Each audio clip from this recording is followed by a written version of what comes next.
Good morning students, मैं Bhim Singh Yadav RCI education hub के online class में आपका स्वागत करता हूं। अपन पढ़ रहे हैं द्विघात समीकरण, और द्विघात समीकरण के साथ साथ अपन ने पहले पढ़ा था द्विघात बहुपद। द्विघात बहुपद और द्विघात समीकरण में अपन ने अंतर अच्छे तरीके से समझ लिया है। अब अपन देखेंगे द्विघात समीकरणों को हल करने की विधियाँ। तो द्विघात समीकरण को हल करने की 3 विधियाँ हैं। पहली विधि है गुणनखंड विधि, दूसरी विधि है पूर्ण वर्ग बनाकर हल करना, तीसरी विधि है द्विघाती सूत्र। तीनों विधियों को अपने को पढ़ना है। तो सबसे पहले अपन पढ़ेंगे गुणनखंड विधि। गुणनखंड करके किस तरह से अपने इस विधि को हल करेंगे, यानी द्विघात समीकरणों को हल करेंगे। द्विघात बहुपद में अपन ने हल किया था, उसी तरीके से इसको हल करेंगे। जो मध्य पद है उस मध्य पद के टुकड़े करने होते हैं, यानी गुणनखंड करने होते हैं कि किस तरह से उसके टुकड़े करें और कौन सा पद अपने को प्राप्त हो। कि जो मध्य पद है उस मध्य पद के ऐसे टुकड़े करने हैं कि गुणा करने पर तो प्रथम पद और अंतिम पद का गुणा प्राप्त हो और जोड़ने या घटाने पर मध्य पद प्राप्त हो। इस तरीके से अपने को क्या करना है, इसके गुणनखंड करने। तो अपन क्वेश्चन देखते हैं। 4.2 का पहला क्वेश्चन अपना कि निम्न द्विघात समीकरणों को गुणनखंड विधि द्वारा हल कीजिए। किससे हल करना है? गुणनखंड विधि से। और तो पहली विधि अपनी गुणनखंड विधि है, और इसमें पहला क्वेश्चन दिया हुआ है x² - 3x - 10 बराबर 0। इस जो द्विघात समीकरण दी हुई है, इस द्विघात समीकरण को अपने को गुणनखंड करने से, यानी गुणनखंड विधि से हल करना है। तो सबसे पहले क्या करेंगे, इसके गुणनखंड करेंगे। गुणनखंड करने पर तो गुणनखंड करेंगे तो किसके करेंगे टुकड़े? जो मध्य पद है, मध्य पद कितना है? 3x। 3x के ऐसे टुकड़े करने हैं कि गुणा करने पर प्रथम पद और अंतिम पद का गुणा प्राप्त हो। कि प्रथम पद x² और अंतिम पद 10 है। गुणा करेंगे कितना हो गया? 10x²। किसका हो गया? माइनस का। मध्य पद कितना है? माइनस के 3x। तो -3x के ऐसे टुकड़े करने अपने को। 5 दूनी 10 और 5 में से 2 घटाएंगे, कितना बच गया? 3 बच गया। तो गुणनखंड क्या होगा इसके? x² माइनस के 5x और प्लस के 2x -10 बराबर 0। देखो -3x की जगह क्या रखा है अपन ने? माइनस के 5x प्लस 2x। माइनस के 5x प्लस के 2x है तो क्या बचता है अपने पास में? माइनस के 3x बचेंगे। गुणा करके देखें तो 5 दूनी 10x², वही प्राप्त हो जाता है अपने को। अब 4 पद हो गए, 4 पद में से दो में कुछ कॉमन आ रहा है, वो कॉमन लेंगे। इन दोनों में से कॉमन क्या आ रहा है? x क्या बचेगा? x - 5। इन दोनों में से कॉमन क्या आ रहा है? 2। क्या बच गया? x - 5 बराबर 0। यहाँ से 2 गुणनखंड प्राप्त हो गई। 2 गुणनखंड कौन कौन से प्राप्त होंगे? एक जो दोनों में से कॉमन है, एक जो अपन ने कॉमन लिया। तो कॉमन क्या लिया अपन ने? x + 2। एक गुणनखंड ये हो गया। दूसरा गुणनखंड क्या होगा? जो अपन ने कॉमन आया था अपना x - 5 दोनों में है, बराबर 0। दोनों को 0 के बराबर रखेंगे तो मूल प्राप्त हो जाएंगे अपने को। x + 2 बराबर 0, तो x बराबर -2। उसके बाद में x - 5 बराबर 0, तो x बराबर कितना आ गया? 5 आ गया। ठीक है, तो 2 मूल आ गए। अतः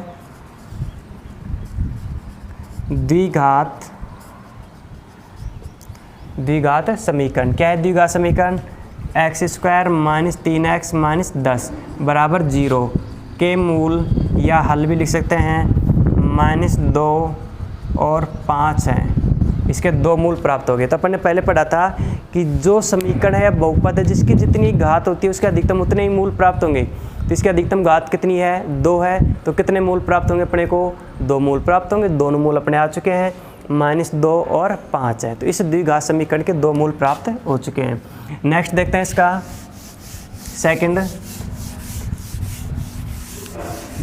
सेकंड में दिया हुआ है 2x² प्लस x - 6 बराबर 0। 2x² प्लस x - 6 बराबर 0। इसको हल करना है। वही किससे हल करना है? गुणनखंड विधि से। तो गुणनखंड करने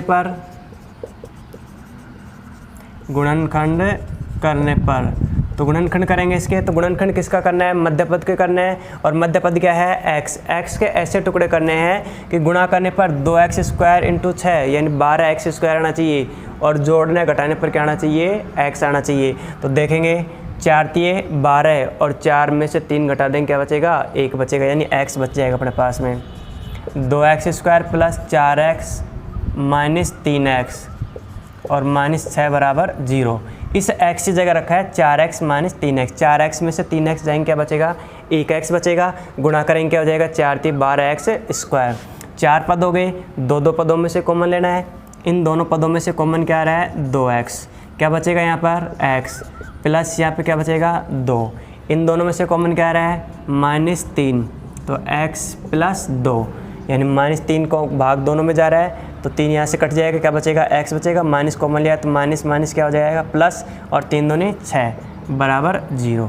अभी बताया था मैंने कि गुणनखंड कैसे करते हैं, कैसे करेंगे गुणनखंड इसके, कि अपने को दो गुणनखंड प्राप्त हो रहे हैं। एक तो जो कॉमन आया, एक जो अपन ने कॉमन लिया है वो, तो कॉमन क्या लिया अपन ने? 2x माइनस 3, दूसरा x प्लस 2 बराबर 0। ये हो चुका है। अब देखेंगे दोनों में से कॉमन क्या आ रहा है, वो दोनों को किसके बराबर रखेंगे? 0 के बराबर रखेंगे, जब भी मूल प्राप्त होंगे अपने को। 2x माइनस 3 बराबर 0, तो x बराबर क्या आ गया? 3/2। 3 का पक्षांतन करेंगे, किसका हो जाता है? ये प्लस का, और 2 गुणा में कहाँ चला जाएगा? ये बटा में। नेक्स्ट था x प्लस 2 बराबर 0, तो x बराबर क्या हो गया? -2। तो इसके भी मूल क्या क्या प्राप्त हो गए अपने को? 3/2 और -2, अतः द्विघात समीकरण 2x² प्लस x माइनस 6 बराबर 0 के मूल 3/2 और -2 है। ये अपने को इसके मूल प्राप्त हो गए, यानी इसके हल प्राप्त हो चुके हैं। ठीक है, नेक्स्ट में है, नेक्स्ट में तीसरे में अंडरूट में दिया हुआ है। घबराने की कोई बात नहीं है, बहुत ही सीधा और सरल है।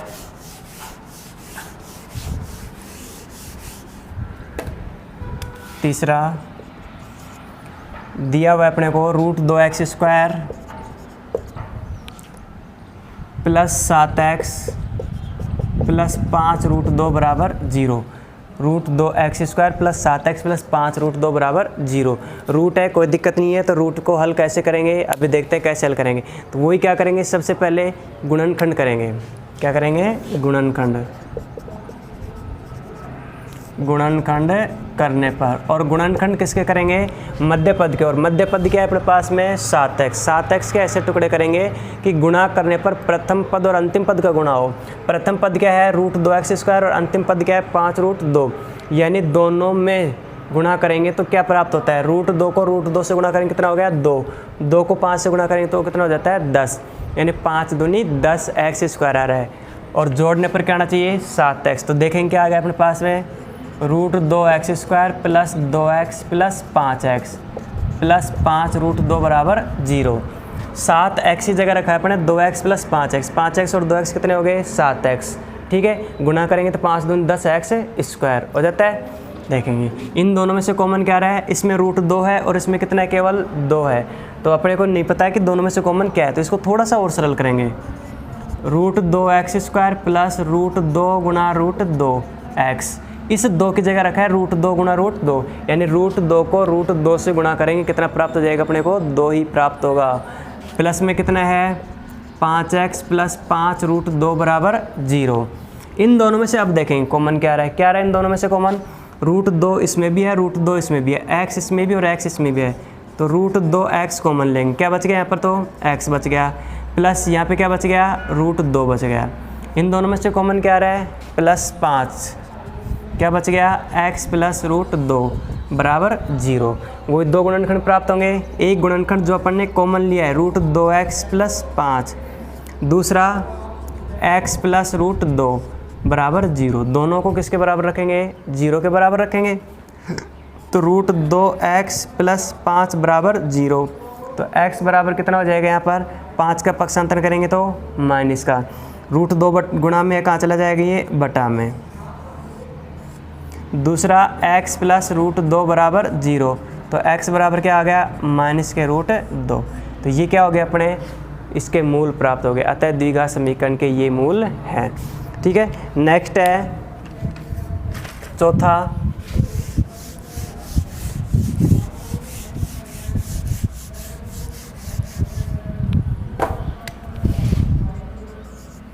चौथे में दिया हुआ है 2x² माइनस x प्लस 1/8 बराबर 0।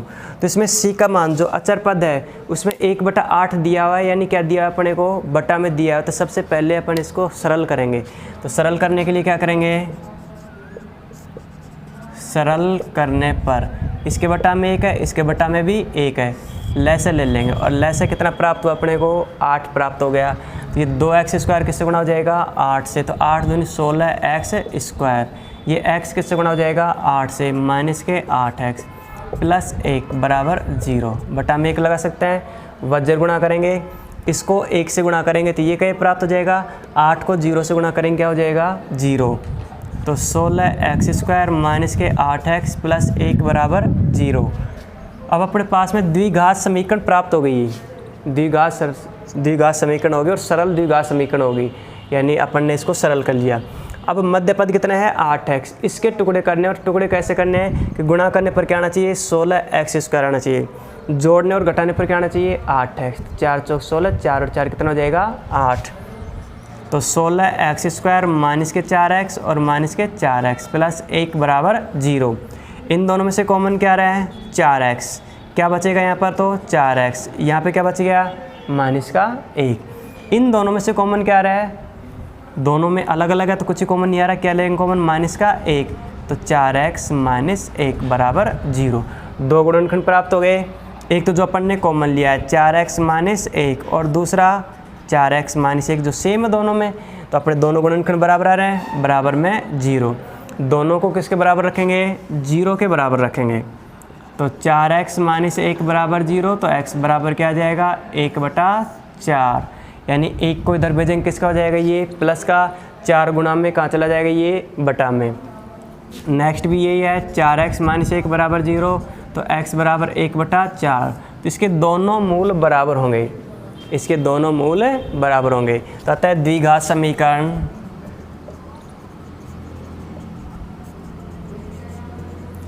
के मूल 1/4 और 1/4 है, यानी इस द्विघात समीकरण के मूल क्या है, 1/4 और 1/4 है।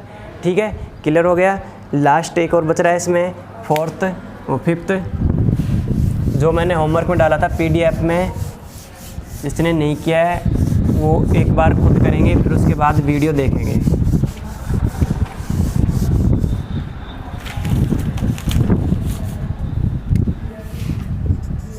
पांचवा दिया हुआ है 100x² माइनस 20x प्लस 1 बराबर 0। वही क्या करेंगे, इसके गुणनखंड करेंगे।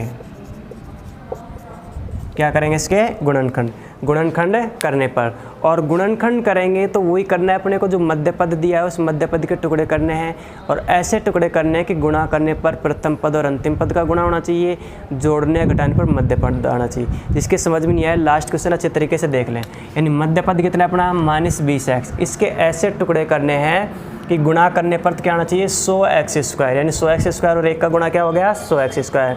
जोड़ने और घटाने पर क्या हो गया, माइनस के 20 है। 10 और 10 कितने हो गए, 20 हो गए, लेकिन 10 को 10 से गुणा करेंगे कितना हो जाता है, 100x²। तो टुकड़े हो गए इसके 100x² माइनस के 10x और माइनस के 10x प्लस 1 बराबर 0।